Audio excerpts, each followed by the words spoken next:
Ang lakas ng loob mong gumawa ng kasalanan pero duwag ka naman pala. Alam na ni Ira ang totoo at kung ayaw mong ipaalam ko sa lahat ng ginawa mo, bukas na bukas din magpasa ka ng resignation letter. Kunin mo mga gamit mo at maghanap ka na ng ibang mapapasukan. Sana lang wag mo nang gawin sa makakatrabaho mong ginawa mo sa girlfriend ko. Hindi nyo na matutukoy ang gabi at araw. Wala kayong ibang mararamdaman kundi pagod na parang binugbog ng paulit-ulit ang inyong katawan. Tutal mga pangit naman ang ugali ninyo. Dapat ganoon din ang inyong pagmumuka. Maigi pa'y, lagyan ko yan ng sandamakmak na pigsa. Ang magsisilbi niyong muta ay mga itlog ng bangaw na maranasan niyong hindi makakita. Lalabas ang pawis na amoy nabubulok na dugo at kanal. Hindi matatanggal sa kahit ilang paliligo.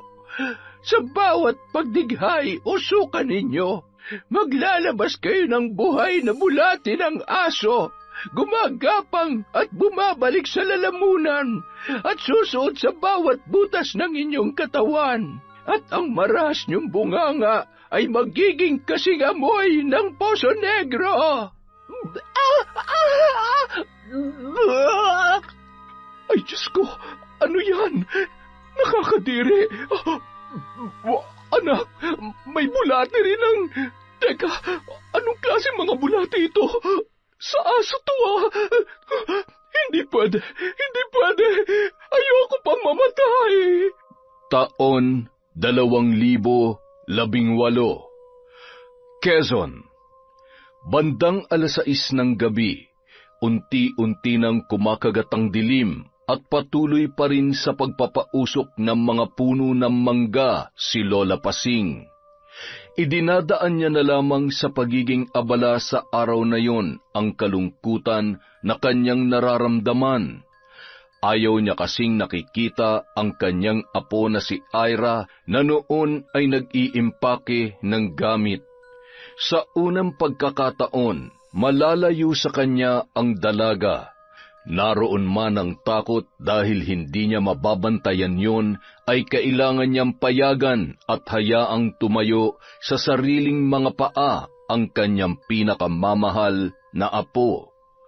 Napabuntong hininga na lamang siya habang nakatingin sa malayo at inaalala ang mga panahon na maliit pa si Ira at patakbo-takbo sa labas ng kanilang bakod, kasama ang ilan sa mga batang kaibigan. Hindi na namalayan pa ni Lola Pasing ang tuluyang pagpatak ng kanyang mga luha, na agad niya naman pinahid nang marinig ang mga yapak ng papalapit na si Ira. Ako na po yan, Lola. Sa wakas, natapos na rin ako sa pag-iimpake ng mga gamit ko. Oh, bakit namumula yung mga mata niyo? Umiiyak ba kayo, Lola? Ako? Umiiyak? Bakit naman ako iiyak? Kita mo namang mausok kaya sino naman ang hindi maluluha? Akala ko, hindi pa ako nakakaalis ay namimiss niyo na po ako kaagad. Pero alam niyo, Lola, sigurado ako na mamimiss kita. Wala nang gigising sa akin sa umaga, tapos wala na magluluto para sa akin. Di ba yan naman ang gusto mo? May trabaho ka naman dito Gusto mo pa rin magpakalayo-layo. Ay. Lola, may mas magandang oportunidad po naghihintay sa akin sa Maynila. Mas maraming pwedeng pag-applyan at mas malaki ang sahod. Doon, makakaipon ako agad. Pagkatapos, kapag malaki ng ipon ko, sasama ka na sa akin sa Maynila para hindi ka na nag-iisa dito sa bahay. Ako? Titira sa Maynila? Ay, diyan tayo hindi magkakasundo. Di bali nang mag-isa ako dito, wag mo lamang akong itira sa maingay, siksikan at magulong lugar. Magkakasakit lamang ako doon. Lola naman ang lakas-lakas niyo pa kaya, at saka maganda ron, maraming pasyalan, tapos... Ay, naku Ira, tumigil ka na po. Kahit bayaran mo pa ako ng malaking halaga, hindi mo ako mapapapayag dyan sa gusto mo. Lola, paano kung na ako makapag-asawa tapos nagkaanak? Hindi ka talaga pupunta? Apo, ang sabi mo sa akin, pupunta ka na Maynila para sa trabaho, hindi para mag-asawa na at bigyan ako ng apo. Aba, kapag kaganyan ay manahimik ka na lamang dito sa bahay. Baka mamaya ay makahanap ka pa ng lukulukong lalaki doon. Diyos mio, baka magkasala lamang ako kapag hindi maayos at paiiyakin ka lamang na mapapangasawa mo. Kayo talaga? Siniseryoso niyo palagi ang mga sinasabi ko. Huwag kayong mag-alala. Uunahin ko lang kung ano makabubuti para sa sarili ko. Lahat ng pangarap natin, tutuparin ko. I love you, Lola. Huwag kang iyak kapag na-miss mo ako, ha? Tsaka, huwag mo ako laging iisipin. Baka mamaya, hindi ako makatulog doon. Napakakulit mo talagang bata ka. Basta, mag-iingat ka palagi ron, ha? Ay, huwag masyadong tiwala sa mga hindi mo kakilala o sa kahit na sino pa. Kilalanin mo na maigi ang mga taong dapat mong pagkatiwalaan. Naiintindihan mo ba ako?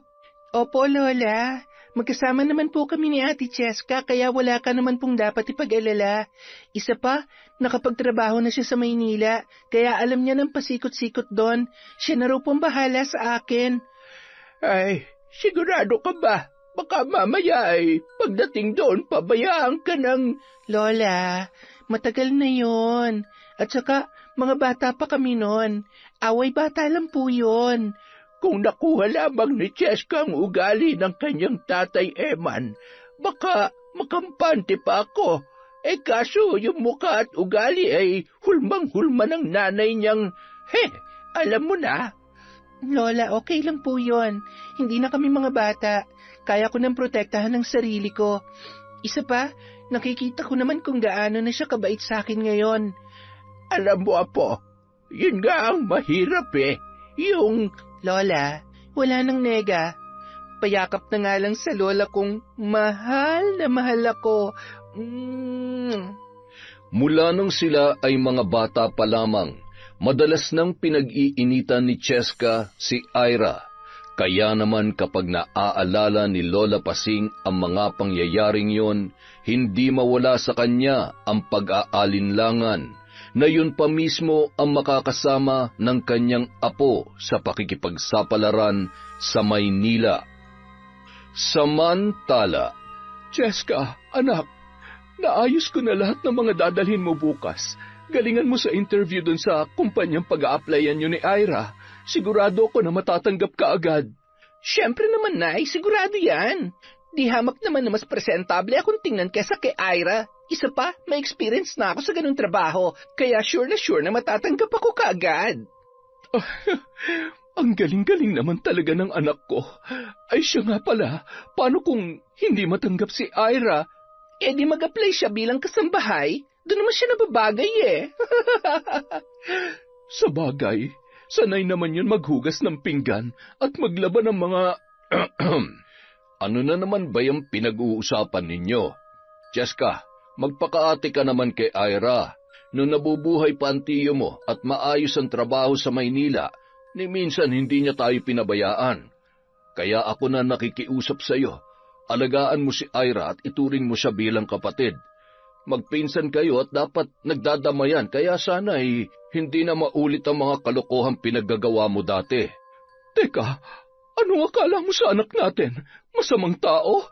Aba, hindi responsibilidad ng anak natin ang Ira na yon. Si Cheska ang kinakausap ko, hindi ikaw. Ay, sa halip na ikaw ang magturo na magandang asal dyan sa anak mo, ikaw pa itong...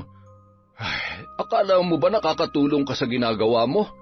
Huwag mo nang itulad sa iyong anak mo. Kung gusto mong maging maayos at mamuhay siya bilang isang mabuting tao. Abat, Eman, sandali. Saan ka pupunta? Bumalik ka dito. Ay, narinig mo ba yung sinabi ng tatay mo? Lintik na yun. Anong ibig niyang sabihin? Masama akong tao? Ay, Nay, hindi na kayo nasanay kay tatay. Kailan ba naman tayo may ginawang tama sa paningin niya? Lahat na lang sinisita. Mas proud pa nga siya kay Ira kaysa sa akin, diba? Kaya siya matalino, mabait, maaasahan, at higit sa lahat, mas mahal na mahal niya yon kaysa sa akin. Nakalimutan niya yata na pamangkin niya lang yon at ako ang anak niya. Kaya alam mo, Nay, ipapakita ko sa kanya na mas magaling, mas maganda, at walang sinabi sa akin ang ipinagmamalaki niyang pamangkin. Yan, ganyan. Anak nga kita. Kaya mahal na mahal ka ni nanay eh. I love you, anak. I love you too, Nay. Habang patuloy sa pag-uusap ang mag-inang sina Ami at Cheska, nasa labas naman ng bahay si Mang Eman. Nakatingin yon sa malayo hanggang sa mabaling ang atensyon niya sa naglalakad na papalapit sa bahay nila na si Ira. Malayo pa, kapansin-pansin na ang magandang ngiti ng dalaga. May dala yung mangkok na mayroong laman na pagkain. Tiyo, ulam po. Maaga pong nagluto ng ulam si Lola. Nako, mukhang masarap to ah. Adobo sa gata na may papaya. Amoy palang ulam na. Pakisabi sa Lola Pasing mo. Salamat dito, ha? Sige po, makakarating po. Tiyo, si Ate Cheska po. Nasa loob.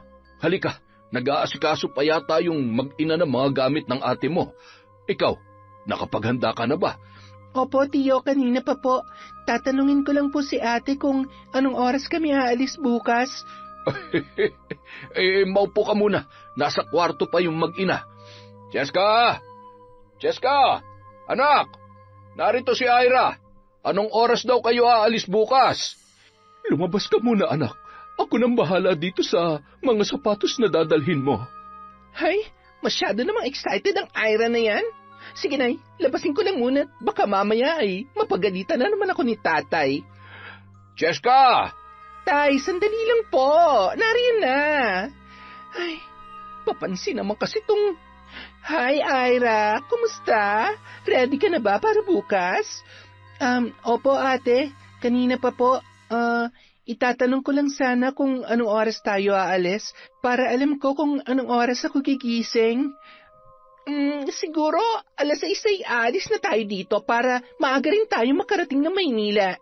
Natawagan ko naman na yung may-ari ng apartment na uupahan natin, kaya wala na tayong poproblemahin pa. Maiba ko. Maayos ba yung mga gamit mo? May maayos ka bang bag? Kasi baka mamaya luma at... Yun ba, ate? Huwag ka mag-alala. Bumili ng bagong bag si Lola. Sayang nga eh. Meron pa namang pwedeng magamit. Pati nga damit at sapatos, bumili din siya. Yung pera pala na binibigay ko sa kanya, iniipon niya, tapos ibinili niya pa rin ang gamit ko. Siguradong malulungkot siya kapag nakaalis na tayo. Oy, huwag ka mag-alala, Ira. Lagi ko siyang kukumustahin at dadalawin sa bahay niyo araw-araw. Basta mag-iingat kayo doon ng ate mo, ha? Kapag may problema, tumawag agad kayo sa akin. Salamat po, Tiyo. Ang bait-bait niyo po talaga. Kahit wala na po akong tatay, nandyan pa rin po kayo para sa amin. Hindi na rin nagtagal, nagpaalam na si Ira para umuwi. Inihatid pa yun ng tiyo Eman niya na animoy hindi pa rin matapos-tapos ang kwentuhan ng dalawa. Samantala, naiirita namang pumasok sa loob ng kwarto si Cheska. Nay, nakakainis. Oh, anong problema? Bakit nakabusamot ka? Kasi may bagong bag si Ira, tapos bago pa yung sapatos at may bagong damit din siya. Baka mamaya mas maganda pa yung bag niya kaysa sa akin. Anak, ano ka ba naman? Baka kung sa tabi-tabi lang yun, binili ng matandang yun. Tsaka, kahit ano pang isuot mo, mas maganda ka pa rin kaysa sa pinsan mong yun. Talaga, Nay? Oo naman. O ayan, humarap ka sa salamin. Di ba? Manang-mana ka sa akin. Nanay naman eh. Aba, lalo pa atang sumama ang loob dahil sa sinabi ko. Kinaumagahan, bago sumapit ang 6:00 ay nakahanda na si Ira. Tumungo siya sa kwarto ng kanyang lola Pasing na noon ay nakatalukbong ng kumot. Lola, gising na. Aalis na po ako. Lola? Sige na. Mag-iingat ka. Bakit nakatalakbong kayo ng kumot. Ayaw niyo po ba akong ihatid kahit sa labas man lang ng tarangkahan? Ayaw niyo po bang mag-kiss at yumakap sa akin bago ako umalis? Sige kayo, mamimiss niyo talaga ako. Siguro umiyak kayo, no? Patingin nga. Hala, sabi ko na nga pa eh. Huwag na kayong umiyak. Nalulungkot na ako. Pinipigilan ko naman, Apo eh. Kaya lang, ewan ko ba sa mata kong to, hindi man lamang makisama. Payakap na lang ulit, Apo, at sige na, umalis ka na. Baka magbago pang isip ko at hindi na kita mapayagan. Matapos mahigpit na yumakap si Ira sa kanyang lola Pasing, nagmadali na yung umalis. Sakto naman napalabas na ng bahay si Cheska, bitbit ang kanyang bag. Agad nang naglakad papunta sa paradahan ng tricycle ang dalawa para sumakay papunta sa istasyon ng bus na bibiyahe sa Maynila. Hindi naman mawaglit ang mata ni Cheska sa bago at magandang bag na dala ni Ira.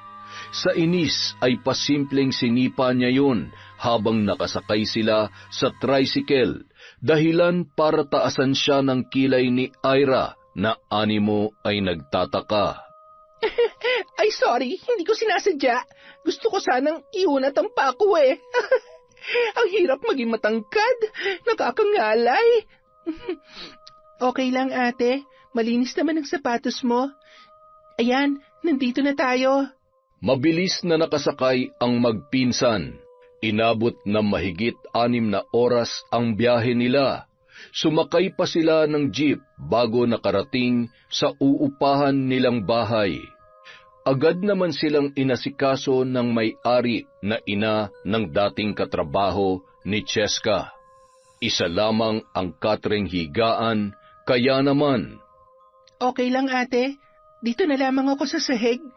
Sigurado ka? Oo naman, walang problema. May dala naman akong banig, sapin at kumot. Buti naman, dahil sa sahig ka naman talaga nababagay. Sige na, ayusin mo na yung mga gamit mo. Hihiga lang muna ako sandali. Ang sakit ng katawan ko dahil sa biyahe eh.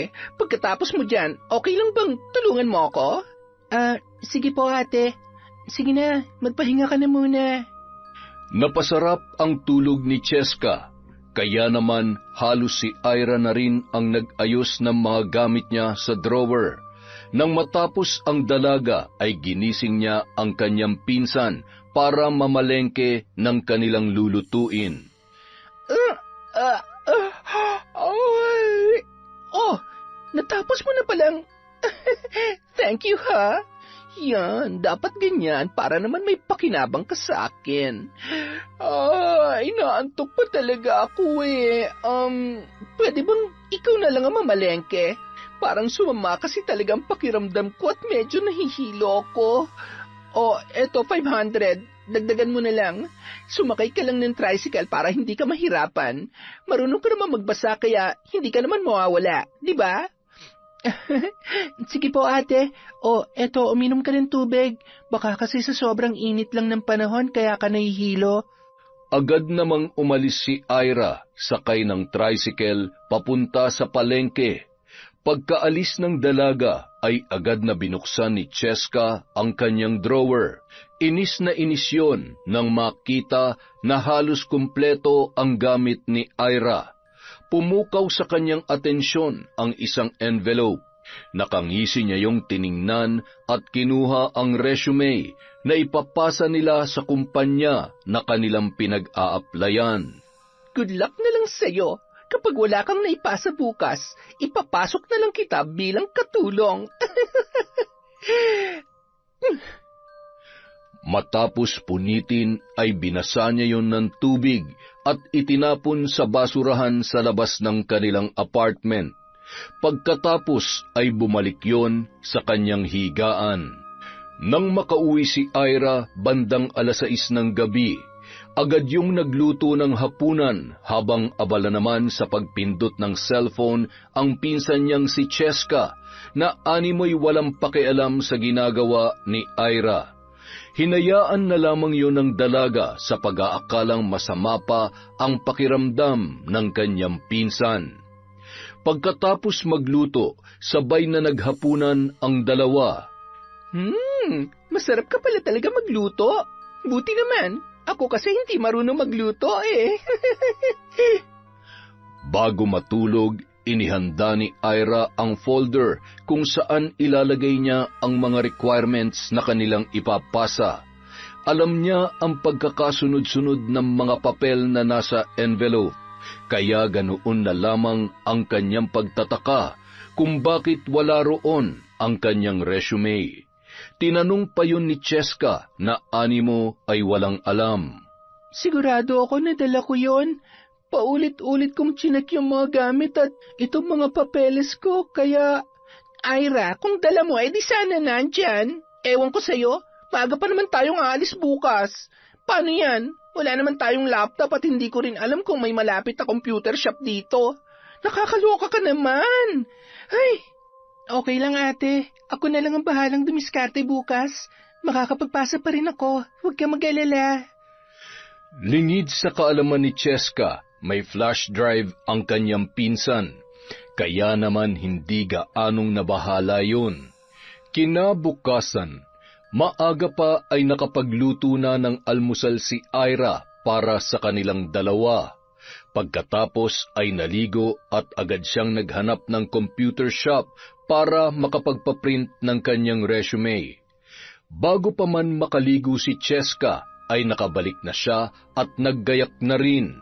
Nanlaki ang mga mata ng kanyang pinsan nang makita kung gaano kaganda si Ira sa formal na kasuotan na suot noon.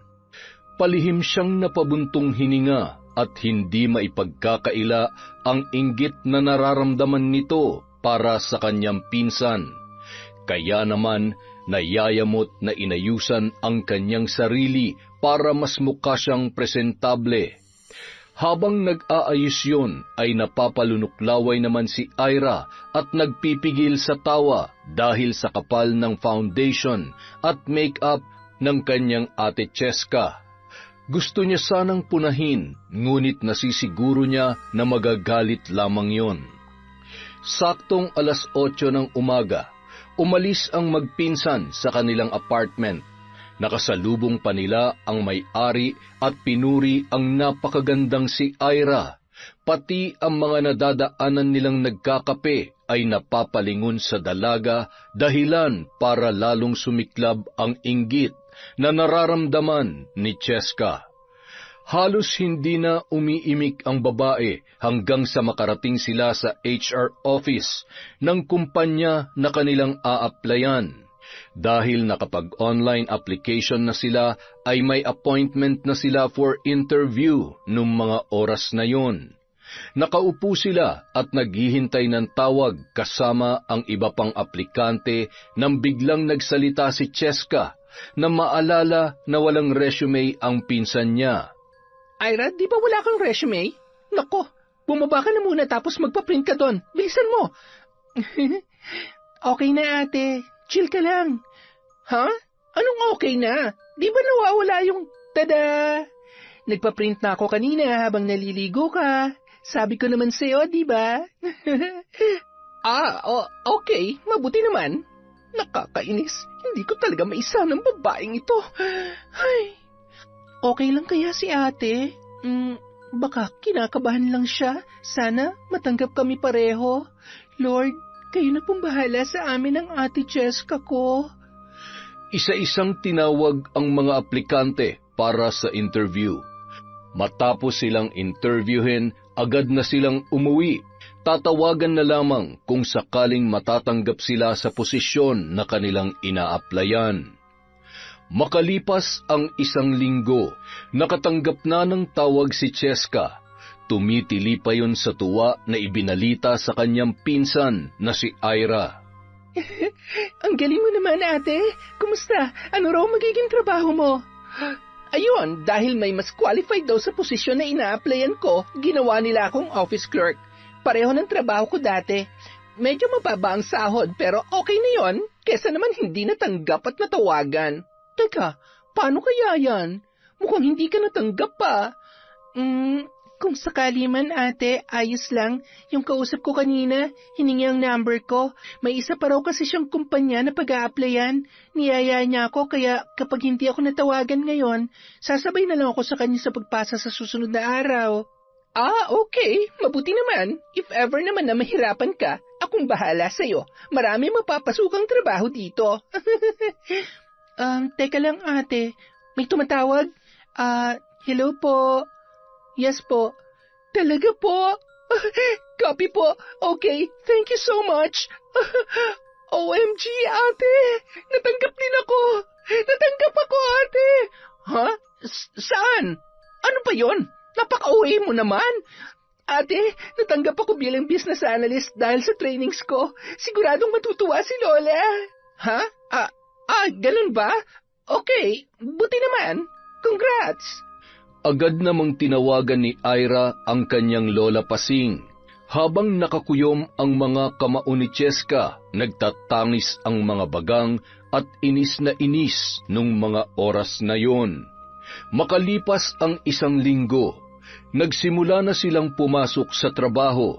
Naka-assign sa isang department ngunit may mataas na katungkulan si Ira kesa sa kanyang pinsan. Sa unang buwan pa lamang, nagpakita na ng husay at dedikasyon sa trabaho si Ira.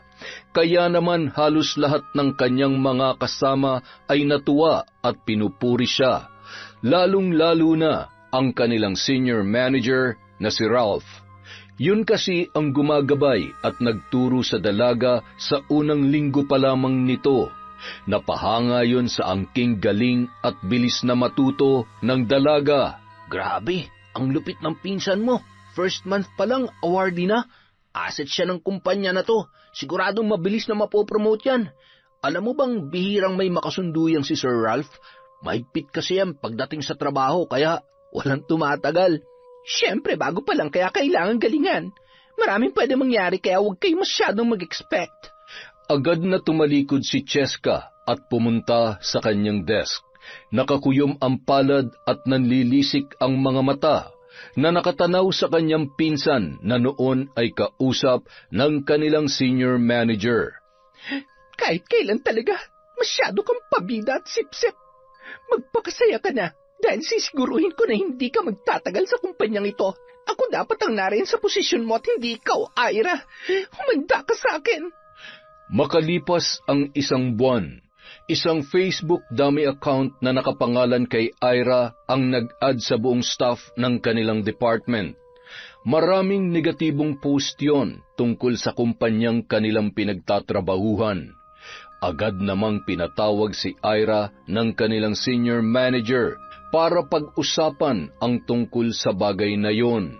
Napatunayan naman ng dalaga na wala siyang kinalaman at hindi talaga siya ang may-ari ng Facebook account na yon. Pagkatapos noon, sabay na umuwi sina Ira at Cheska pagkatapos ng trabaho. Napansin ni Cheska na malalim ang iniisip ng kanyang pinsan, kaya naman agad niyang inusisa yon. Okay ka lang ba? Balita ko, pinatawag ka raw ni Sir Ralph kanina. Ano ba nangyari? Totoo ba na nag-post ka ng kung ano-ano tungkol sa company? Ay, pati ba naman ikaw, ate? Sa tingin mo ba, magagawa ko talaga yon? Kung hindi ikaw, sino naman ang gagawa nun? So ano nangyari? Anong sabi ni boss? OMG, don't tell me na tinanggal ka sa trabaho. Oh, I feel sorry for you, Ira. Huwag ka mag-alala, makakahanap ka ng... Hindi ako tinanggal, ate. Halata naman kasing dami account yon at may personal interest kung bakit niya ginawa yon. Sabi nga nila baka inggiterang palakalang. Bothered lang ako, iniisip ko lang kung sino. Wala naman kasi akong kaaway kaya, ewan, bahala na nga siya. Karmahin nawa siya sa ginagawa niya. Tama, hayaan mo na lang. Halika na, sakay na tayo, nagugutom na ako eh. Pasalamat ka dahil swerte ka. Pero hindi ako titigil hanggat wala ka ng mukhang maiharap sa mga katrabaho natin, lalong-lalo na kay Sir Ralph. Kinaumagahan, pagpasok nila ay usap-usapan pa rin ang issue tungkol kay Ira, dahilan para lalong mainis si Cheska. Nako, sigurado naiinggit lang yun. May mga tao talagang takot malamangan. Hindi kayang tapatan kaya ayun sisiraan. Ang bait-bait kaya ni Ma'am Ira. Maganda, magaling, matalino pa. Kaya sorry na lang ang inggitera na may kagagawan nun. Ramdam na ramdam ni Cheska ang pamumula ng kanyang pisngi nang marinig ang mga sinabi ng kanilang mga katrabaho. Kaya naman nagpanggap na lamang yon na abala sa kanyang ginagawa. Makalipas ang 8 buwan ng pagtatrabaho ay abala at excited na ang lahat para sa paparating na company founding anniversary. Isang bagay lang ang gustong mangyari ni Cheska. Yun ay ang hindi maka-attend ang pinsan niyang si Ira. Gusto niya kasing masiguro na makukuha niya ang atensyon ng lahat. At higit sa lahat, gusto niyang makasiguro na magkakaroon siya ng pagkakataon na makasama si Ralph. Gwapo, matangkad at maraming nahuhumaling sa pagiging misteryoso ng binata. At isa na roon, si Cheska. Hello, Nay. Pwede niyo ba akong tulungan? Tulungan saan? Ano bang klaseng tulong ang kailangan mo? Napakalayo mo naman. Huwag mong sabihin na papupuntahin mo ako dyan. Ano, tambak na naman ba ang labahin mo? Anak naman. Nay naman, hindi yan. Ang gusto ko, magkasakit si Ira. Sa susunod na araw na yung party namin at hindi pwede na maka-attend siya doon. Ayaw ko makasama at magpabida na naman siya doon. Nay, tulungan mo naman ako. Hindi naman pwedeng ikulong ko siya dito. Hindi niya rin pwede malaman na ako may kinalaman sa... Yun, alam mo na yun. Ay, hayaan mo na. Papuntahin mo siya kung gusto niya. Siguruhin mo lang na mas magandang isusuot mo para hindi ka niya malamangan. Pero kung ayaw mo talagang makita si Ira sa party o anuman, pumunta ka ng Quiapo.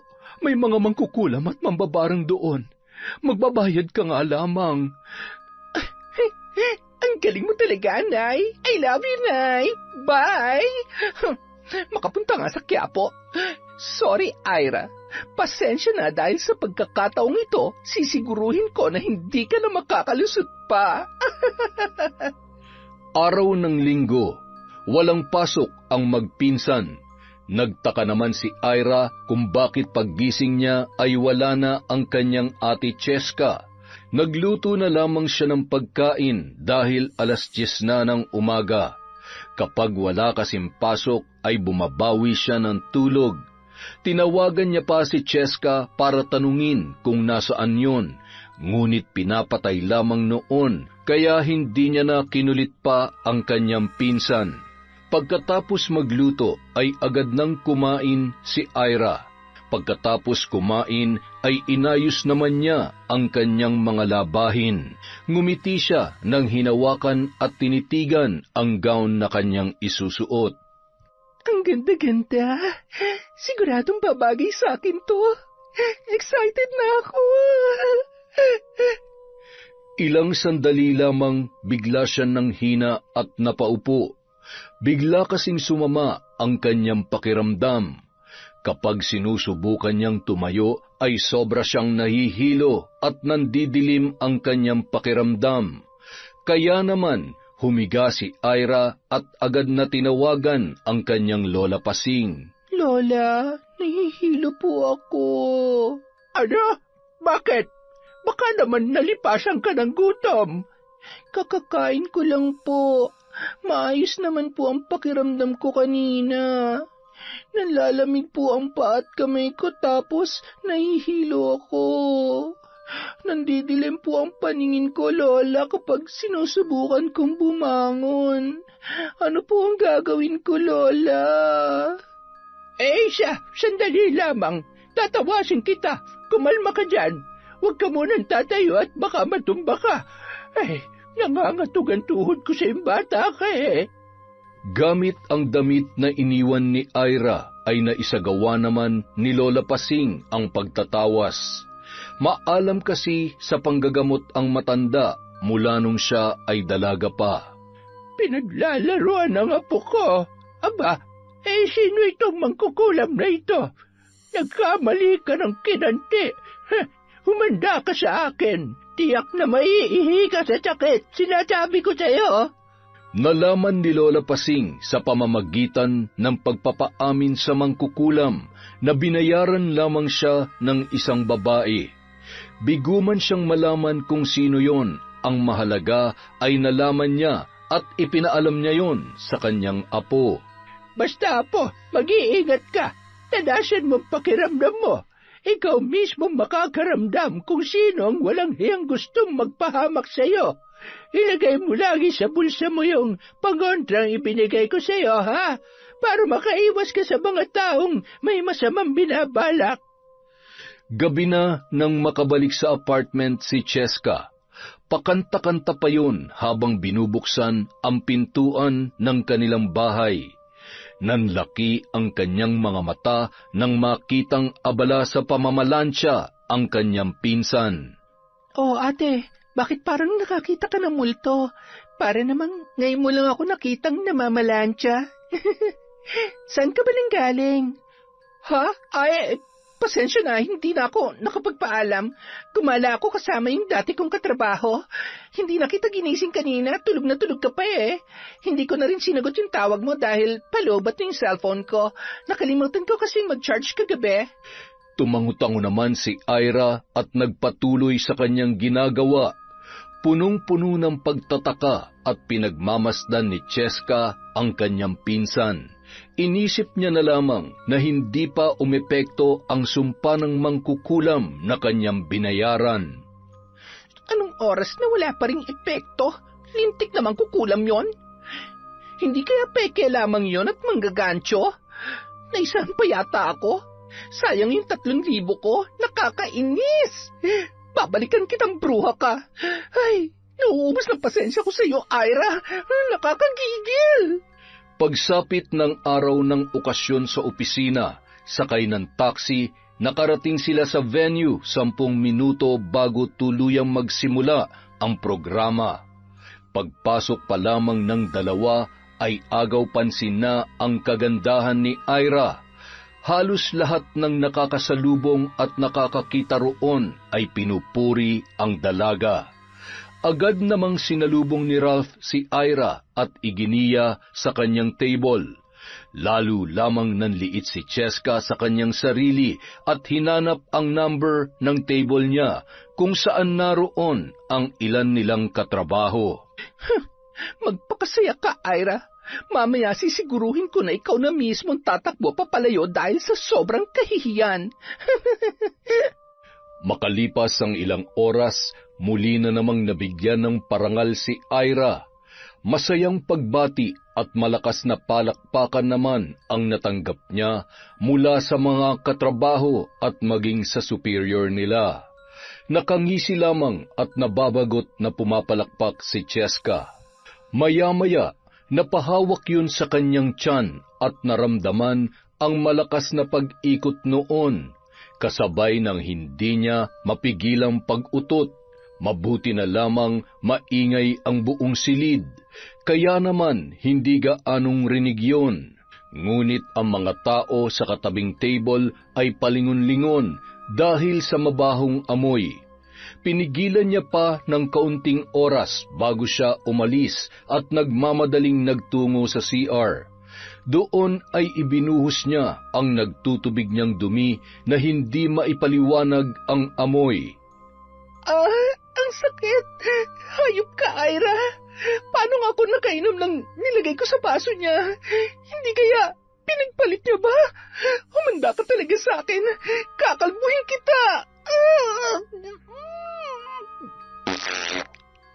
Mula sa kanyang kinauupuan, tinatanaw naman ni Ira ang kanyang pinsan. Nasisiguro niya kung nasaan yon noong mga oras na yon. Grabe ka, ate. Hindi ka na talaga nagbago. Hanggang ngayon, saksakan pa rin ang sama ng ugali mo. Inggitera ka pa rin. Kung hindi ko nakita yung ginawa mo kanina, siguradong mapapahiya ako. Sana naman matuto ka na. Ay, kung hindi ako nagkakamali, ikaw din ang tao sa likod ng dummy account na yon. Tama nga si Lola. Kailangan ko mag-ingat sa'yo dahil isa kang traidor. Dahil sa nangyari, napilitang umuwi si Cheska. Mas pinili niya na lamang na umuwi kesa magkalat pa sa lugar na yon.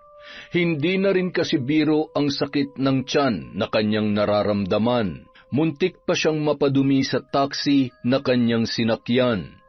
Nang makarating sa apartment, agad na hinubad ang kanyang gown at tumakbo sa banyo. Hindi na lamang pagtatae dahil nahihilo at nasusuka na rin siya nung mga sandaling yun. Agad naman siyang uminom ng gamot at maraming tubig. Gustuhin man niyang pumunta sa ospital ay hindi niya kaya dahil siya ay nanghihina na. Sinubukan niyang tawagan si Ira kaya lamang ay hindi sumasagot ang kanyang pinsan. Abala yon na sumasayaw at nakikipag-usap sa kanilang senior manager. Sumagot ka! Sumagot ka, Ira! Wala ka talagang kwenta! Aray ko, ang sakit! Samantala, matapos ang kasiyahan ng gabing yon, nagmamadali namang sinundan ni Ralph si Ira na noon ay papaalis na sana. Ira, ihatid na kita. Mukhang wala ka nang kasama pa uwi. Teka, ano nga ba nangyari at bigla na lamang umuwi yung pinsan mo? Sumama siguro ang pakiramdam niya. Sir Ralph, sigurado ka bang ihahatid mo ako? As in, sa bahay? Ralph na lang, wala naman tayo sa trabaho eh. At oo, ihahatid kita, sa ayaw at sa gusto mo. Okay, sino ba naman ako para tumanggi? Tara? Nang makarating sina Ira at Ralph sa tapat ng apartment na inuupahan nila, ay umiiyak at papaalis na si Cheska. Natitiyak niyang kailangan niya nang magpatingin sa doktor dahil siguradong malala ang kanyang kalagayan. Lalo lamang sumama ang kanyang pakiramdam nang makita na magkahawak kamay si Ralph at ang kanyang pinsan na si Ira. Alam kong mabibigla ka sa sasabihin ko at ang totoo, nahihiya akong sabihin sa iyong nararamdaman ko pero hindi ko na to kayang itago pa. Ira, gusto kita. At sa tingin ko... Ira! Tulungan niyo ako! Please, dalhin niyo ako sa ospital! Nangihina na ako! Ang sakit-sakit ng tiyan ko! Dahil nakahawak pa rin si Ralph sa kamay ni Ira, hindi nila nagawang saluhin ang noon ay nagkukunwaring nawalan ng malay na si Cheska. Mga hayop na to, nauna pa maglandian kesa tulungan ako. Sir, Ralph, tulungan mo naman ako. Dalhin natin sa ospital. Baka kasi baka may mangyaring masama sa kanya. Ano naman kayang palabas to? Pero mukhang napuruhan siya sa sarili niyang kalokohan. Ayan, mapala mo. Kontrabida ka kasi talaga eh. Binuhat nila ang babae at isinakay sa kotse ni Ralph. Nagmamadali namang nagpalit ng damit si Ira bago sila umalis. Sinugod nila sa emergency room sa pinakamalapit na ospital si Cheska. Agad naman yung inasikaso ng mga nurse at doktor at binigyan ng lunas. Samantala, nag-uusap naman sa labas ng ospital sina Ira at Ralph. Sure ka ba na uuwi na ako? Opo, masyado ko na kayo naabala. Sige na, may pasok pa tayo bukas. Hindi ko lang alam kung makakapasok nga ako, pero kapag maayos naman si Ate Cheska, kahit medyo late, papasok ako, sir. Sige, gusto mo sunduin kita sa inyo? Sobrang abusado ko naman yata sa part na yan. Sige na, umuwi ka na. Maraming salamat and see you tomorrow. Okay, hihintayin kita bukas. At huwag na huwag ka magpapamiss. magtatampo ko. Sira, sige na. Bye, ingat. Bye, I love you. Hoy, I love you ka dyan. Sige na, umuwi ka na. Opo, uuwi na. Nananaginip ba ako? OMG, yung heartbeat ko. Kalmahan mo, heart. Yung pinsan mo mamamatay na yata. Mapuntahan na nga. Ate Cheska, sana naman magtanda ka na. Bago sumapit ang 5:00 ng madaling araw, pinalabas na sila ng doktor. Tumigil na ang pagsusuka at pagtatae ni Cheska, maging ang pananakit ng kanyang tiyan. May mga ilang panggamot na nireseta ang doktor na agad naman nilang binili bago tuluyang umuwi. Hindi naman umiimik si Cheska na animoy may malalim na iniisip. Hindi rin siya iniimikan ni Ira dahil alam niya na may masasabi lamang siyang hindi maganda. Pinilit niya na lamang ang sarili na magtimpi at wag na munang kumprontahin ang kanyang pinsan sa ginawa nito. Agad na siyang natulog dahil ramdam niya na rin ang hilo dala ng puyat. Nung araw ding yun, nagpasya na lamang na hindi pumasok si Ira. Bukod sa kailangan niyang asikasuhin ang pinsan niyang nanlalambot pa rin, ay umalis siya para maghanap ng malilipatan. Nang makauwi, bakas naman ang pagtataka ni Cheska, lalo na nang makitang nag-iimpake na siya. Oh, bakit nag-iimpake ka ng gamit mo? May problema ka ba? Akala mo ba hindi ko napapansin na mula kagabi nakasimangot ka? Bakit? Dahil naistorbo kong pakikipaglandian mo kay Sir Ralph, ha? Wala akong dapat ipaliwanag sa'yo, Ate Cheska. Basta-basta ka nalang aalis tapos sasabihin mo wala kang dapat ipaliwanag? Huwag mo nga akong gawing tanga. Kung may problema ka, sabihin mo. Sabihin? Eh ikaw, bakit hindi mo masabi sa akin ng harapan kung may galit ka sa akin? Akala mo ba hindi ko alam yung ginawa mo kahapon? Ano bang pinagsasasabi mo? Pwede ba huwag kang mag-inarte at gumawa ng kwento? Sana nga hindi totoo, ate. Dahil sa totoo lang, hindi ako makapaniwala na hanggang ngayon saksakan ka pa rin pala ng sama ng ugali. Nung bata pa tayo kapag sinasaktan at pinapahamak mo ako, ni minsan hindi ako lumaban sa'yo. Ngayon, hindi kita lalabanan, pero hindi rin ako makikipagplastikan at lalong hindi ko ipipilit ang sarili ko sa'yo. Ibig sabihin, sinadya mong mainom ko yung pinagpalit mo yung baso natin, kaya bitawan mo ako, ate. Ikaw na may kasalanan, ikaw pang galit. Ngayon alam mo na kung ano napapala ng pagiging traidor. Ano pang hindi mo sinasabi sa akin, ha? Ano pang pinaplano mong masama sa akin? Ano bang problema mo? Bakit ba galit na galit ka? Wala naman akong ginagawa masama sa iyo, ate, ha? Magpinsan tayo, dapat magkakampi tayo. Pero anong ginagawa mo? Tama na. Sige, lumayas ka ngayon. Bahala ka na sa buhay mo. Simula ngayon, kalimutan mo na magpinsan tayo. Ayan, dalhin mo lahat yung mga basura mo. Kahit ganoon ang nangyari at ginawa sa kanya ng ate Cheska niya, ay ni isa sa mga malalapit na katrabaho. Maging si Ralph ay hindi niya pinagsabihan sa ginawa sa kanya ng kanyang nakakatandang pinsan.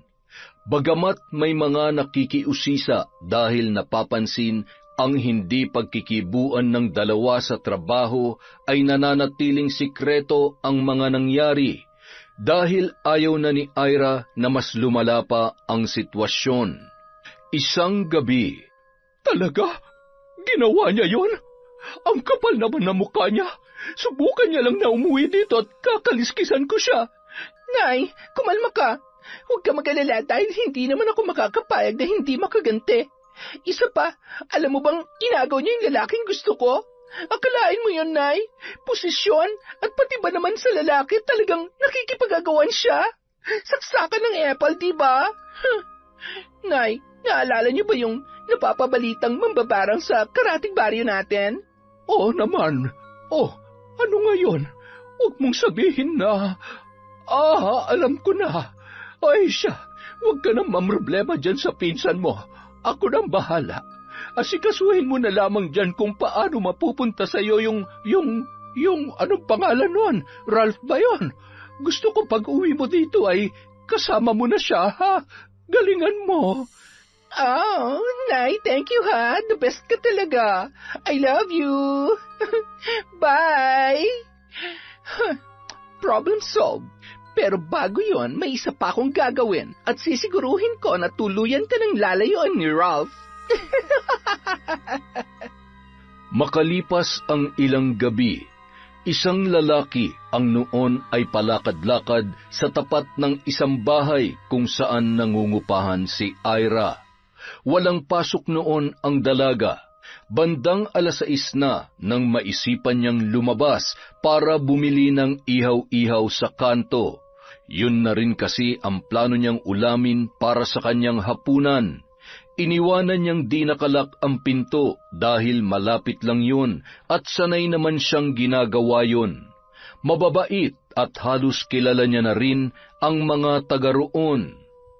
Pasimpleng pumasok ang lalaki at may kung anong nilagay sa kanyang tubig sa pitsil na nasa mesa. Pagkatapos, nagmamadaling sumuot yun sa ilalim ng katreng higaan ni Ira sa kanyang kwarto. Nang makabalik si Ira, masayang-masaya siyang kumakain habang kausap ang kanyang lola at pagkatapos tumawag naman si Ralph para sabihin na pupuntahan siya ng binata. Pagkatapos kumain, nakaubos pa siya ng 2 basong tubig. Matapos hugasan ang pinagkainan, agad siyang tumungo sa kwarto para kumuha ng damit dahil maliligo pa lamang sana ang dalaga. Inamoy-amoy niya pa ang kanyang damit bago tuluyang tumungo sa banyo. Habang naliligo, hindi niya malaman kung bakit pakiramdam niya ay antok na siya at tila ba nahihilo. Pagpasok sa kwarto, tanging tuwalya lamang ang nakatakip sa kanyang katawan. Umupo siya sa katre at doon ay tuluyan na ngang nakatulog ang dalaga. Pawis na lumabas mula sa ilalim ng higaan ang isang binatilyo at nagmamadaling iniayos ang cellphone para i-video ang gagawin niya sa dalaga. Inayos niya ng pwesto si Ira at sinunod lahat ng ipinag-utos sa kanya ni Cheska kapalit ng malaking halaga. Pinaghahagkan niya yon at kung titingnan sa video ay hindi mapapansin na walang malay si Ira. Tuwang-tuwa naman na pinagnanasaan ng lalaki ang magandang dalaga.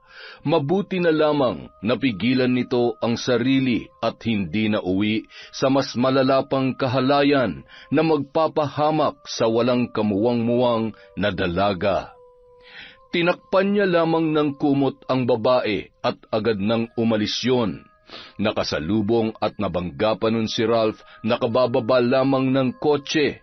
Bigla namang kinabahan ang binata nang makitang nakabukas ang pinto ng bahay, kaya napatakbo na siya at agad na tinawag si Ira. Hindi makapaniwala si Ralph nang madatnan niya ang noon ay tulog na si Ira. Basang-basa pa ang buhok at kahit anong gising niya ay hindi yon magkamalay. Natatarantang binihisan at dinala niya yon sa ospital. Matapos ang pagsusuri ay nalaman niyang may pinainom na gamot sa babae dahilan para makatulog yon ng ganon kahimbing. Dahil sa takot nang makita niya ang mga pulang pantal sa ilang bahagi ng katawan ng dalaga ay pinasuri din niya kung posibleng nagahasa si Ira. Samantala, Magaling, hindi na sayang ang pera ko. Salamat ha. Sorry pero sa pagkakataong ito, sisiguruhin ko na kawawa ka, Ira. Mawawalan ka na nga ng trabaho, kamumuhian at pandidirihan ka pa ni Ralph. Yak! gamit ang isang account na pinangalanan niya ng lalaki ay sinend niya ang maselang video na yon kay Ralph. Laking gulat na lamang ng binata nang matanggap ang video na yon dahil kasama niya pa rin sa ospital si Ira at hindi pa rin nagkakamalay. Agad namang ipinaalam ni Ralph sa mga kasamahan niya ang totoong kalagayan ni Ira. Agad namang tinawagan ni Ralph ang account na yon at masayang pinakinggan ni Cheska ang boses ng binata sa pag-aakalang napaniwala niya yon. Hayop ka! Kung sino ka man, magtago ka na! Burahin mo yan! Ipapahanap kita kahit saang sulok ka pa man ng impyerno magtago! Nakita kita kanina at namukaan kita. Ipapakulong kita! Tandaan mo yan! Nanginginig ang kamay na pinatay ni Cheska ang tawag at nataranta. Nakakainis! Ano bang meron ka? Kung nagagawa mong lusutan ng lahat ng to, pues sigurado sa mambabarang wala ka ng laban. Uuwi ka sa probinsya na gumagapang sa sakit. Doon ka mabubulok at doon ka mamamatay. At ikaw, Ralph, hindi ako titigil hanggat hindi kayo naghihiwalay. Akin ka lang! Akin ka lang! Samantala. Ralph, anong ginagawa ko dito? Anong nangyari?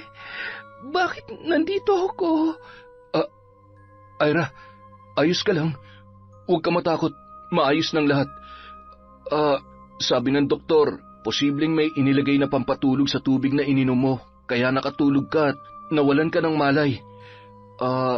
Paano ba? Ayaw ko na sanang ipakita to sa'yo dahil... Basta, huwag ka mag-alala. Nagawan ko na ng paraan. Na-block ko na ang account na yan. Pinaiimbestigahan ko na rin kung kanino yan ang galing. Ang alin? Kinakabahan naman ako sa sinasabi mo. Akin na nga. Hindi totoo yan. Shh! Huwag ka nang umiyak. Hindi ka niya nagalaw. Sa tingin ko, sinadya to. Isang malaking plano para sirain ka. Kasi kung talagang rapist ang taong yun, hindi lang yan ang ginawa niya sa'yo. Hindi mo na kailangan magpaimbestiga. Isang tao lang ang alam ko may gawa nito. Sinusubukan kong protektahan ang pangalan niya pero paulit-ulit niya naman akong sinisira. Hindi ko na mapapalampas to. Sobra na siya. Anong ibig mong sabihin? Kilala mo kung sinong... Si Ate Cheska. Mula nung bata pa kami, wala na siyang ginawa kundi ipahamak ako. Mula sa dami account na nagpakalat ng kung ano-ano tungkol sa company. Nung na-ospital siya, ako dapat yon, Ralph. Matagal na siya nagpaplano na masama para matanggal ako sa trabaho. At dahil may gusto siya sa'yo, kaya ganyan na lamang ang kagustuhan niya na masira ako. Ang sama niya. Napakasama talaga niya. Makalipas ang ilang araw, hindi nakapasok si Ira dahil hindi niya pa rin nakakalimutan ang nangyari sa kanya. Napilitan namang puntahan siya ng kanyang lola Pasing na labis ang naramdamang galit para sa gumawa noon sa kanyang apo. Pinigilan lamang siya ni Ira dahil natitiyak ng dalaga na mas lalala lamang ang sitwasyon. Gayunpaman, gustong makakuha ni Ira ng sapat na ebidensya na ang pinsan nga niya ang may gawa noon sa kanya. Sa tulong ni Ralph at ilang malapit na kaibigan, nagawa nilang makuha ang cellphone ni Cheska. Nang makarating siya sa apartment, ay natataranta niyang hinanap ang kanyang cellphone. Nasaan na ba yon? Dito ko lang naman nilagay yun Hindi pwedeng maiwan o mawala yon. Nakakainis naman Anong gagawin ko? Ang tanga-tanga ko talaga. Puros kapalpakan na lamang. Ay, ano ba yan? Habang patuloy sa paghalungkat ng kanyang mga gamit, nanlaki ang kanyang mga mata nang biglang pumasok sa pinto si Ralph. Oh, may problema ba? May hinahanap ka? Opo sir. Yung cellphone ko po kasi nawawala. Ano po palang ginagawa niyo dito? May sadya po ba kayo? Nakalimutan niyo na po bang lumipat na ng tirahan yung pinsan ko? Hindi naman. Ang totoo, ikaw talagang sadya ko. Nandito ako para sabihin sa'yo na bukas rin, magpasa ka na ng resignation letter. Sir, pero bakit ho? May ginawa po ba akong mali? Bakit akong tinatanong mo? Hindi ba dapat alam mo yon? Siya nga pala, etong cellphone mo. Iniiwan mo kasi kung saan-saan eh. Wala pa namang lock screen kaya nalaman ko tuloy na ikaw ang nasa likod ng dummy account ni Ira at ikaw din ang nasa likod ng video na... Sir, pakiusap. Huwag niyo naman po akong tanggalan ng trabaho. Huwag niyo rin po sanang sasabihin to sa pinsan ko, sir. Papatayin ho ako ng tatay ko kapag nalaman niyo na ginawa ko to kay Ira. Maawa na po kayo. Ang lakas ng loob mong gumawa ng kasalanan pero duwag ka naman pala. Alam na ni Ira ang totoo at kung ayaw mong ipaalam ko sa lahat ang ginawa mo, bukas na bukas din, magpasa ka na ng resignation letter. Kunin mo mga gamit mo at maghanap ka na ng ibang mapapasukan. Sana lang, wag mo nang gawin sa mga katrabaho mong ginawa mo sa girlfriend ko. Matapos sabihin yon, agad nang umalis ang lalaki at napahagulhol na lamang si Cheska dahil sa mga binitiwang salita ni Ralph. Samantala, nang gabi ring yun. Lola? Lola? Oh, Apo, ayos ka lang ba? Bakit? Meron bang masakit sa'yo? Lola, nahihirapan po akong huminga. Wag! May gumagapang sa likod ko, Lola. Bakit ang daming gagamba? Lola, paalisin mo ang mga yan. Mukhang pinaglalaruan ka na naman. Kailangan mong isuot ang kwintas na ito. Huwag kang matakot. Magdasal ka. Tumingin ka kay Lola. Nang maisuot na ang kwintas ng San Benito, ay agad na umayos ang pakiramdam ng dalaga. Niyakap niya ang kanyang lola at nagpasalamat doon. Hindi na ako natutuwa sa nangyayari sa'yo. Sigurado ako na pinagtutulungan ka ng mag-inang halangang kaluluwa at ang dugong dumadaloy sa kanilang katawan ay sagana sa inggit. Gusto talaga nilang matikman ang galit ko, ha? Pues, pagbibigyan ko sila. Huwag mo akong pipigilan, Ira. Dahil hanggat hinahayaan natin sila ay mamimihasa at lalong hahaba ang sungay nila, lalong-lalo ng Cheska na yon. Sige na, matulog ka na. May kailangan lamang akong gawin. Wala nang nagawa pa si Ira. Hinayaan niya ang kanyang lola sa plano nito. Ngunit hiniling niya na turuan lamang yun ng leksyon at huwag papatayin ang kanyang pinsan dahil iniisip niya ang mararamdaman ng kanyang tiyo Eman. Buti na lamang at dinala ko ito. Kaya naman pala dahil magagamit ko nga. Aba, yung ibang taong ang naagrabyado ay tinutulungan ko. Sarili ko pa kayang apo. Uunahin ko munang pahirapan itong mambabarang na basta na lamang sumusunod sa utos na hindi man lamang inaalam kung anong klase ang tao na kanilang tinutulungan. Hala, sige, magtuos tayo ng kapangyarihan. Siguradong laglag yung ngipin mo at hihilahin ko yung dila mo nang hindi ka na makapag-orasyon. Lintik ka! Nagsindi ang matanda ng 3 kandila at hinagkan niya ang aklat ng karunungan.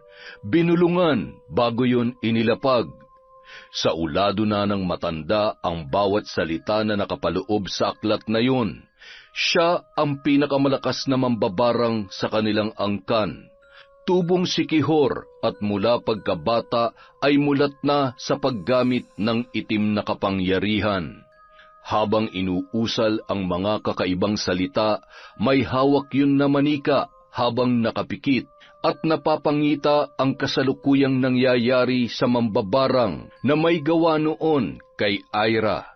Naninikluhod at nagmamakaawa yun habang sinasabi ang katotohanan kay Lola Pasing. Nangako yun na hindi na pakikialaman ang dalaga kapalit ng pangalawang buhay, lalo na at may maliliit pa yung anak. Matapos ang ritual, agad nang nagsagawa ng panibagong ritual ang matandang si Lola Pasing para sa mag-inang sina Ami at Cheska. Simula sa araw na ito, Isinusumpa ko kayo mag-ina na maging alipin ng sarili niyong inggit. Hindi na kayo makakatulog ng mahimbing dahil gabi-gabi kayong dadalawin ng bangungot. Bangungot na sumasalamin sa nakakatakot ninyong pagkatao. Hindi nyo matutukoy ang gabi at araw. Wala kayong ibang mararamdaman kundi pagod na parang binugbog ng paulit-ulit ang katawan. Tutal, pangit naman ang ugali ninyo. Dapat ganoon ang pagmumukha ninyo. Maigi pa'y lagyan ng sandamakmak na pigsa at ang magsisilbi niyong muta ay itlog ng bangaw nang maranasan niyong hindi makakita. Lalabas ang pawis na amoy na bubulok na dugo at kanal, hindi matatanggal sa kahit ilang paligo. Sa bawat pagdighay o pagsuka ninyo, susuka kayo ng buhay na bulati ng aso. Gumagapang at bumabalik sa lalamunan ninyo at susuot sa bawat butas ng inyong katawan. At ang marahas na bunganga nyo, yan ay magiging kasing amoy ng Poso Negro. Ang sumpang ito ay mananatiling buhay hanggat hindi nababawasan ang inggit at kasamaan sa inyong puso. Makalipas ang 2 araw, gulat na gulat si Ami nang makita sa harap ng kanilang bahay ang anak niyang si Cheska, bitbit ang isang bag. Nakatalukbong yun na animoy may kung anong itinatago sa kanyang muka. Cheska, anak ko, anong nangyari? Bakit ka umuwi at bakit meron ka rin yan? Pareho ng pigsa ko yung laki at itsura at kung gaano karami. Ano ba ang nangyayari sa atin? Bakit pa akong tinatanong nyo? Baka tatanga-tanga yung mambabarang na inutusin nyo. Hindi ba dapat si Ira nakakaranas nito? Bakit ako? Bakit tayo, Nay? Kailan ba siya mawawala sa buhay ko? Dahil kay Ira nawalan na rin ako ng trabaho. Hindi ko siya mapapatawad. Tama ba narinig ko na nawalan ka ng trabaho dahil kay Ira? Sigurado ka? Hindi yan magagawa ni Ira. Kilala ko ang batang yon. Ano bang gusto mong palabasin? Na sinungaling ang anak mo? Tingnan mo ang kalagayan namin. Mukha pa ba kami magsisinungaling sa lagay namin ito? Siguradong binabarang na kami ng maglolang yon. Hindi ba't umalis si Pasing? Magkasama sila ngayon, hindi ba? Hindi ba't may chismis na mambabarang ang angka na matandang yon sa Sikihor? Eman, tulungan mo kami ng anak mo. Baka kung anong gawin nila sa amin. Ay, yan. Pumunta kayo sa ospital para mawalayan kung anong tumutubo sa mga mukha ninyo. Pagkatapos ay pumunta kayo sa simbahan. Magdasal kayo. Humingi kayo ng tawad sa mga kasalanang ginagawa ninyo. Aba, Eman! Bumalik ka dito! Saan ka pupunta? Hindi ka man lamang ba nag-aalala sa lagay ng... Ay, Diyos ko! Ano yan? Kadiri! Anak, may bulati rin ng kung anong... Anong klaseng bulati ito? Sa aso ito, Hindi ito pwede. Hindi. Ayoko pang mamatay. Anong gagawin natin, Nay? Kailangan nating... Nay, nanghihina po ako. Matapos maihiga ni Ami ang kanyang anak, ay siya naman ang nakaramdam ng labis na panghihina. Tinawagan niya si Eman at dahil sa hina ng kanyang boses at pagmamakaawa, ay napilitang sundin ng lalaki ang pakiusap ni Ami na kumuha ng albularyo. Bigo namang makahanap ng albularyo ang kanyang asawa dahil lahat ng mga yon ay may kanya-kanyang dahilan. Nararamdaman kasi nila ang matinding galit ng mambabarang at ang lakas ng sumpa. Hindi pa man nila nakikita ang mga biktima. Itinuro nila si Eman sa karatig baryo, ngunit paggabi na, kaya minabuti niya na lamang na umuwi muna at tingnan ang kalagayan ng mag-ina. Ano ka ba naman, Eman? Bakit wala? Ano, hahayaan mo na lamang kami mamatay? Ha? Wala ka man lang bang gagawin? Maawa ka naman sa amin ng anak mo. Gagawa ako ng paraan. Pwede ba huwag ka na magsalita? Mamamatay na rin ako sa amoy ng bunganga mo. Ano ba naman kasi at nagkakaganyan kayo? Sigurado ko, may ginawa na naman kayong kalokohan. Kapag nalaman ko ang totoo na may sinisikreto kayo sa aking mag-ina, iiwanan ko talaga kayo. Hindi ko na kinakaya ang ugali ninyo, lalo ka na, Ami. Agad nang umalis si Eman at nagtungo sa kabilang baryo para puntahan ang itinuturong albularyo na makakatulong sa kanyang mag-ina. Ilang oras ang nakalipas, nakatulog na rin si Ami sa tabi ng kanyang anak. Sabay silang napabalikwas dahil sa katakot-takot na bangungot. Nang makita ang itsura ng isa't isa ay lalong nagsisigaw ang mga yon. Napatakip sila ng bunganga nang sila mismo ay hindi kinaya ang hindi maipaliwanag na amoy na nagmumula roon. Tagaktak ang kanilang pawis na napakabaho. Umiiyak na silang pareho hanggang sa maramdaman nila na hindi na nila magawang imulat ang kanilang mga mata. Nay, natatakot ako. Nay, ayaw ko ng ganito. Lintik ka! Tumigil ka na! Kasalanan mo ito eh. Umamin ka na. Ikaw ang unang kumanti kay Ira. May malala ka bang ginawa sa kanya para magalit ng husto ang lola niya? Sabi mo kasi, di ba?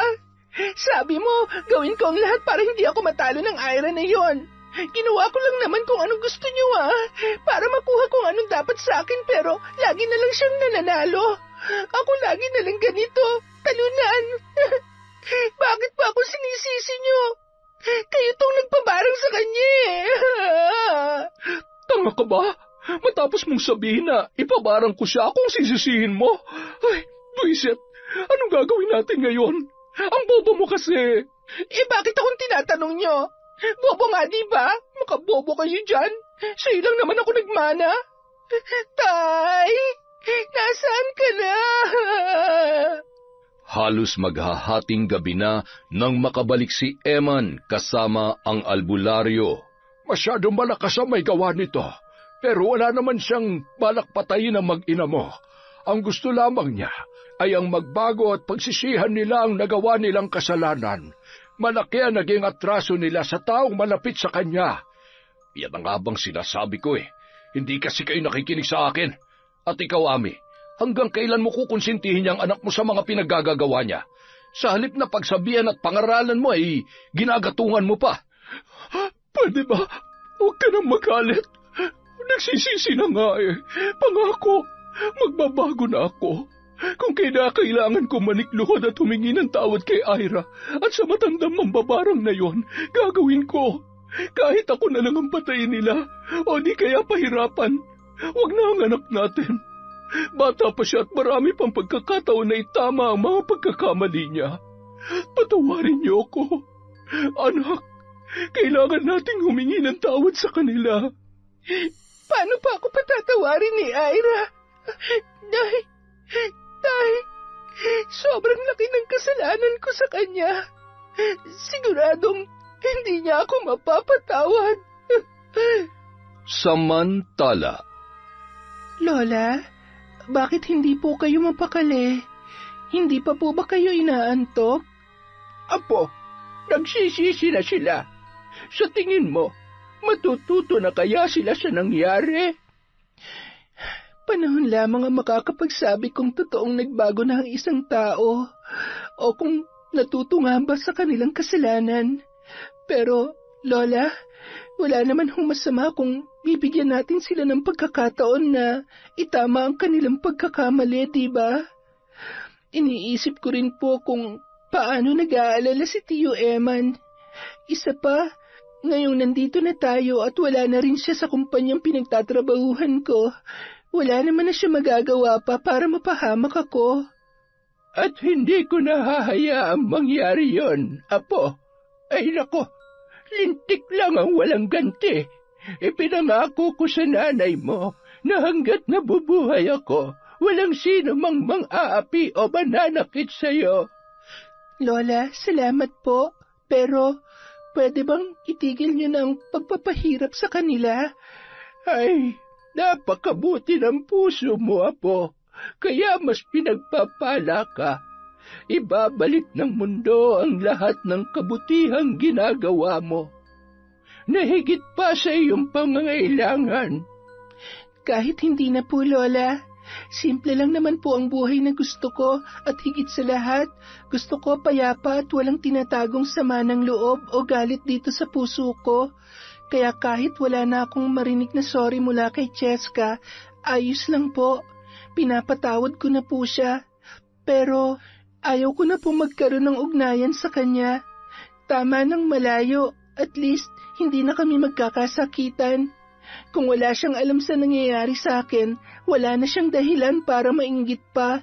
Kapag hindi na siya naiinggit, hindi na rin makakagawa ng kung ano pang kasalanan ng pinsan ko.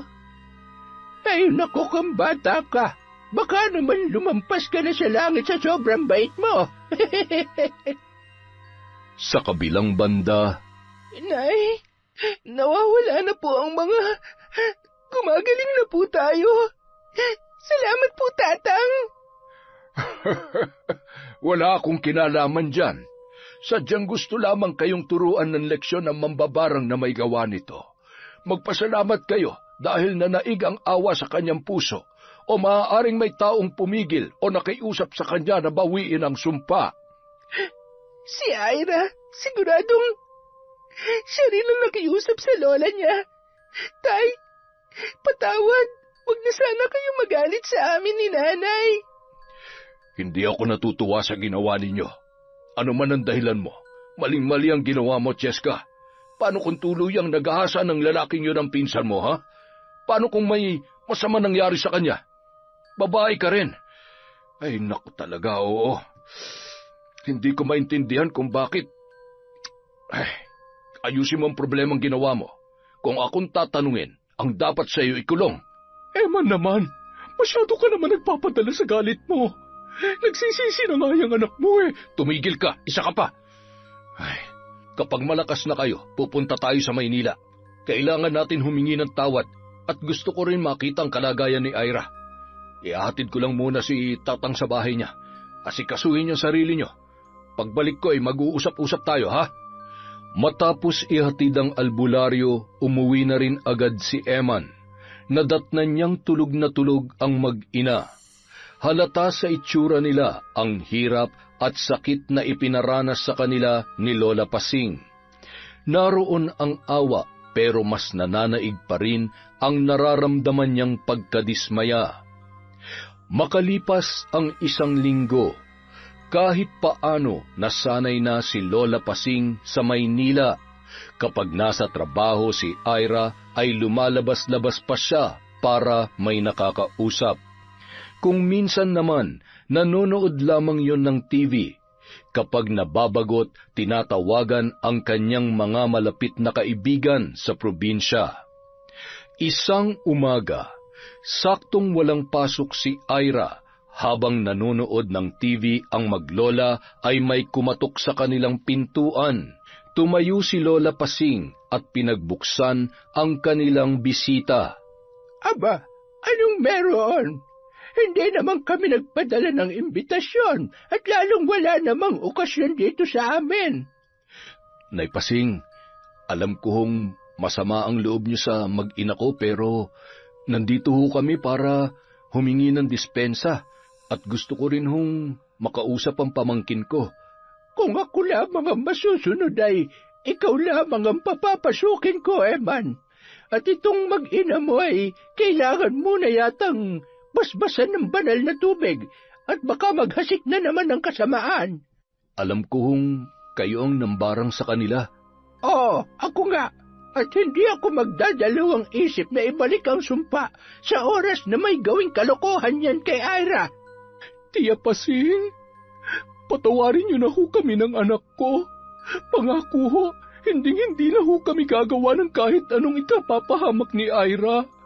Pinagsabihan ko na rin ho itong si Cheska kaya... ewan ko sa'yo.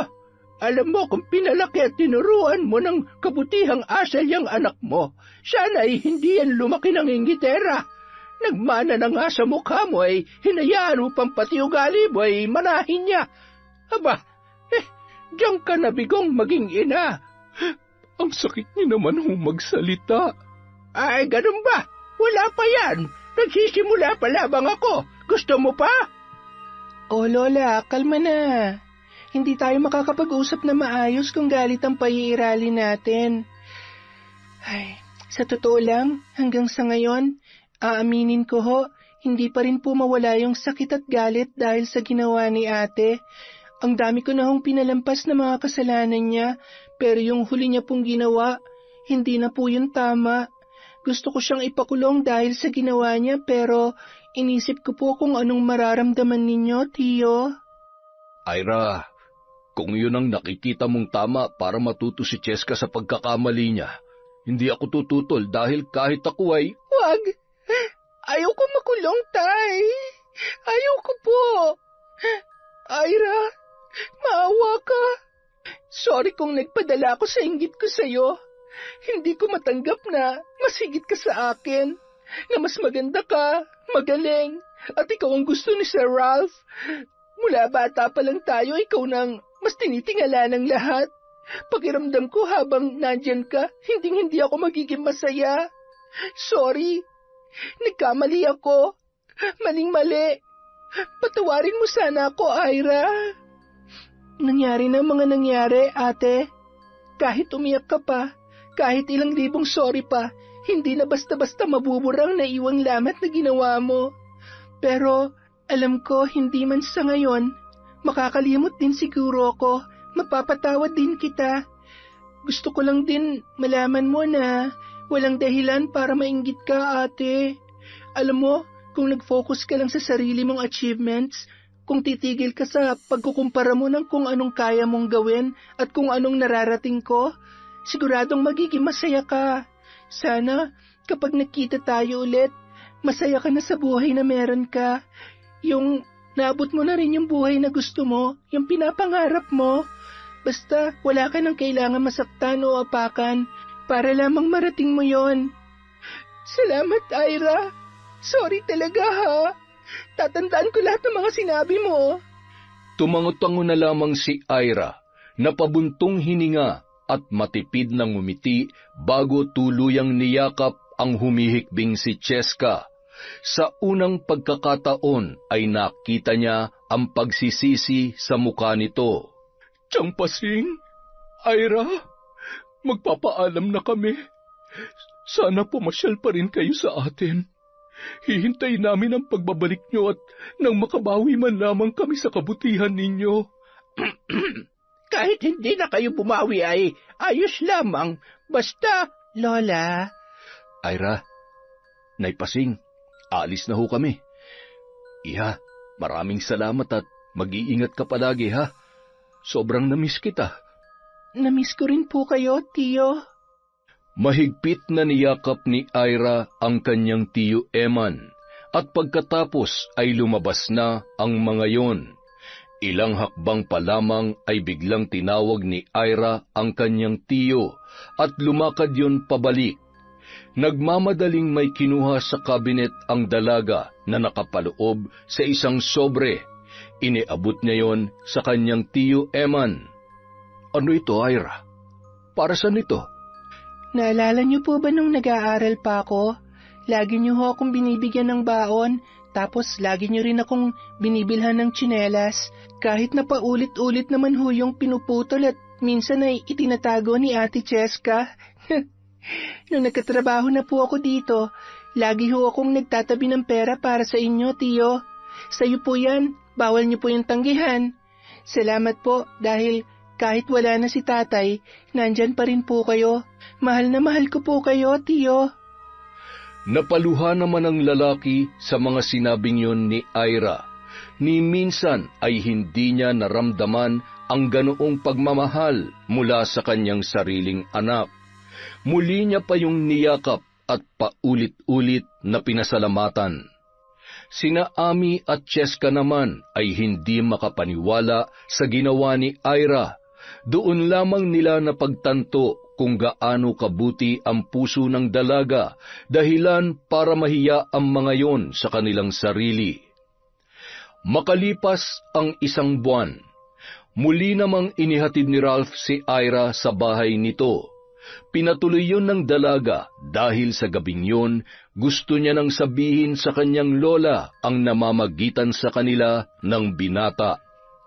Tumabi si Lola Pasing sa tagiliran ng binata at tinitigan ang muka noon.